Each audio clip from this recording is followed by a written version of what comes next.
Hello students, let's we continue our next topic, that is embryological evidences. Before this we have given, that is observe and discuss. So what we have to be observe here? See here, carefully observe the stages of embryonic development of some animals shown in figure 1.10. So here they have shown the one figure or the pictures of some animals, that is embryonic development of that some animals. So we have to observe this one. What we can observe here, the how the development is occur in that animals. First we have given the example of fish, then salamander, tortoise, chicken, pig, cow, rabbit and man. So this is the first phase here they shown, then the second phase, and this one third phase. In all the phases we have to observe all the animals, what is the similarities between them and what are the differences we can see in this development. So see here, the first stage of all animals, it can show the similarities in all animals embryos, and how the development is occur. Afterwards in third stage we can see the difference. But here first that notochord is present in all the stages, in all the animals. Here we see the embryological evidences. Comparative study of embryonic developmental stages of various vertebrates given in the picture shows that all embryos shows extreme similarities during initial stages, and those similarities decrease gradually. See here, we also observe it. The first stage, in the first stage, that embryo shows the extreme similarities, and after the second and third stages, that similarities decrease gradually, means slowly that decreases.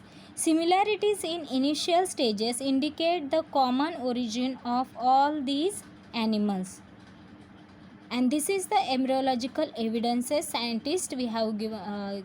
They tell about this one. The first or initial stages that indicate here in first stages that indicate that the origin of all these animals, maybe their fish, tortoise, chicken, rabbit, man, all, they showed the similarities in their first stage, and from that we can say the origin of all these animals is also same.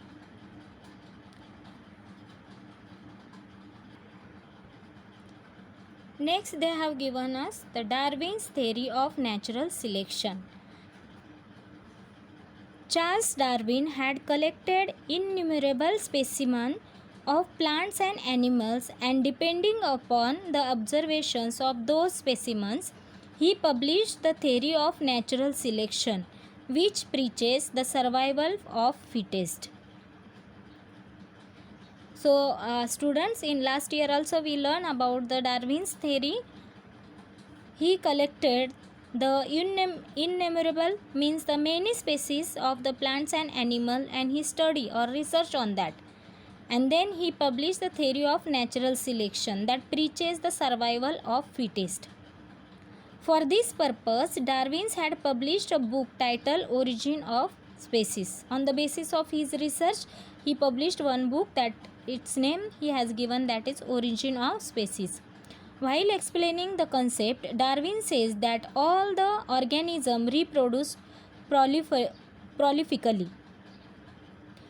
All organisms compete with each other in the life-threatening manner. So what he explained in his concept, what he observed, what he studied there, that he has given in his book. Darwin says that all the organisms reproduce prolifically. means they are independently reproduce, or they have the making changes in their own. All the organisms compete with each other in a life threatening manner, means there is a competition between that all the organisms who will live there, and related to their they have the competition. In this competition, only those organisms sustain which shows the modification essential for winning the competition. What he said there? Those organisms sustain means live on the earth or in the nature, which shows the modifications that essential for winning the competition. Those organisms related to surrounding modified themselves, those only sustain in the environment, and other they are extinct. However, besides this, natural selection also plays important role, because nature select only those organisms which are fit to live, and the rest perish. Here he said that those organisms can modify themselves and adapt new characteristics in them. That animals only sustain in the environment or in the nature, and other they are perished, they are extinct, they die. So sustaining and selected organism can perform reproduction and thereby give rise to the new species with their own specific characters. Those organisms made some modifications in themselves, they are perform reproduction, they produce new species, and that modified characters they are transferred from the new species. Darwin's theory of natural selection was widely accepted for long duration. However, some objections were raised against the theory. So this theory accepted by all the scientists, and even today also we are using in study, but some objections are there. First objection, that is natural selection is not the only factor responsible for evolution. So here they said the natural selection is not one of the factor that responsible evolution. There are many factors they are responsible for the evolutions. Second, Darwin did not mention any explanation about useful and useless modifications.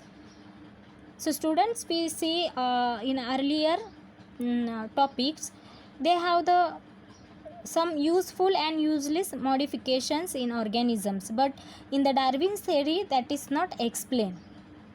This is the one of the another objections in this theory. And next, there is no explanation about slow changes and abrupt changes. Darwin not given the explanation about the slow changes or gradual changes, how that changes is occur in the organisms, how they have modified in themselves. Maybe that is slowly modified, or maybe abrupt means sudden changes. Irrespective of all these objections, Darwin's work on evolution has been milestone. Even there is an objections in this theory, but his works, that is the milestone in the study of the organism.